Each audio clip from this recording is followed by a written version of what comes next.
ایسے گھرانے سے تعلق رکھتا ہوں جو زمانے کی نگاہ میں اپنی ایک الگ شناخت رکھتا ہے، مگر میرے لیے بالکل الگ چہرے والے جوکر کا روپ ہیں۔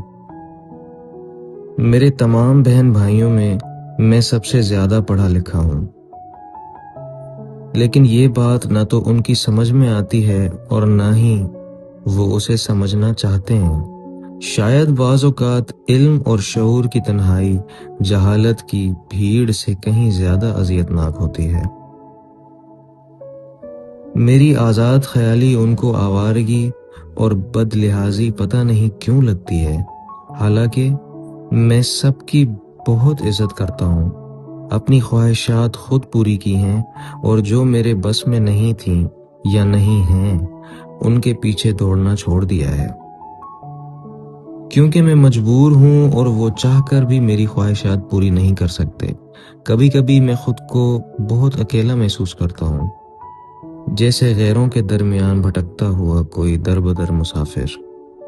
ایسے لمحوں میں چند آنسو بہا لیتا ہوں، پھر خود ہی اپنے دل کو دلاسا دینے لگتا ہوں کہ شایان، تم اکیلے نہیں ہو، تمہارا وجود ہی تمہارا بہترین ساتھی ہے۔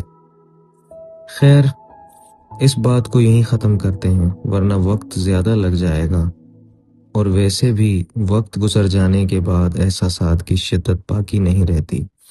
بعض چیزیں اپنے مقرر وقت پر ہی خوبصورت لگتی ہیں، اگر ذرا سی دیر ہو جائے تو یوں محسوس ہوتا ہے جیسے ان کی مدت تاثیر ختم ہو گئی ہو، جیسے ان کی تاریخ استعمال گزر چکی ہو۔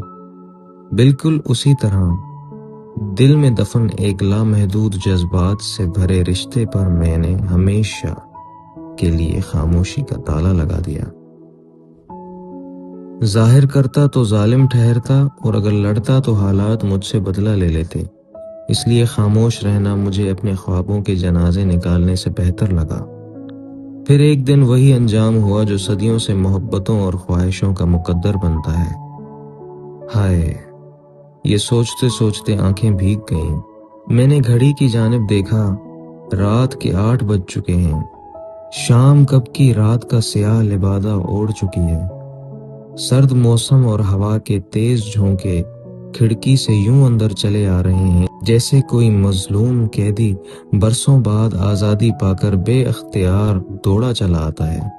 میں نے اٹھ کر کھڑکی بند کر دی اور پھر واپس اپنی پسندیدہ کرسی پر آ بیٹھا، وہی کرسی جہاں بیٹھتے ہی یادوں کے قافلے لوٹ آتے ہیں، جہاں ماضی کی دھند میں گم تمام نقش ایک ایک کر کے نمایاں ہونے لگتے ہیں، جہاں روح زمان و مکان کی حدیں پار کر کے پاتال یاد سے گزرتی ہوئی ماضی کے بند دروازوں تک جا پہنچتی ہے اور پھر ان دروازوں پر آہستہ آہستہ دستک دینے لگتی ہے جنہیں برسوں پہلے خاموشی کے تالے لگا کر چھوڑ دیا تھا۔ مجھے یاد ہے ایک بار وہ بے حد غمگین تھی۔ وجہ پوچھی تو ہچکیوں میں الجھی آواز کے ساتھ روتے ہوئے کہنے لگی، شایان، تم اپنے گھر والوں سے میرے بارے میں بات کرو، کہیں ایسا نہ ہو کہ بہت دیر ہو جائے اور ہمارے حصے میں صرف پچھتاوے ہی رہ جائیں۔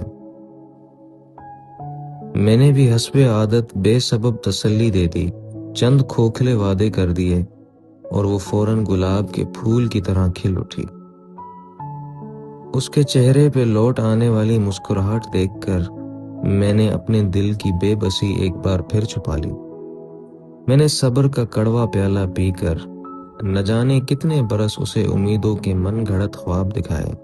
کبھی کہتا آج گھر میں بات کروں گا، کبھی کہتا کل ضرور بات کروں گا، مگر وہ آج کبھی آیا نہ وہ کل۔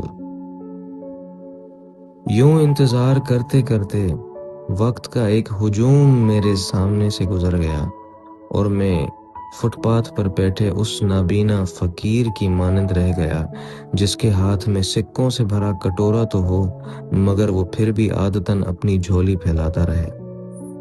بے حد درد بھرا دن تھا۔ ایسے محسوس ہو رہا تھا جیسے ایک ہی لمحے نے میرا پورا وجود کانٹوں سے بھر دیا ہو اور رگ رگ سے خون رس رہا۔